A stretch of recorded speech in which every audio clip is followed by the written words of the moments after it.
This one is called connector. So you shows the matching point, and this point and that point is connected. And you can move this connector to somewhere else. And as you can see this twisted body.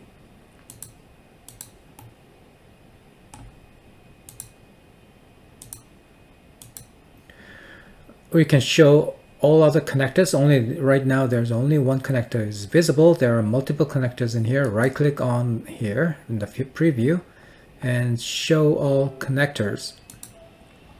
And these are the connectors, so you can adjust the connection point, and maybe you can change the shape of this solid body. And also you can add another connector.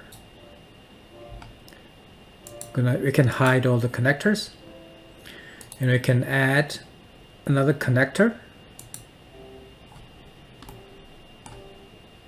And let's show all connectors.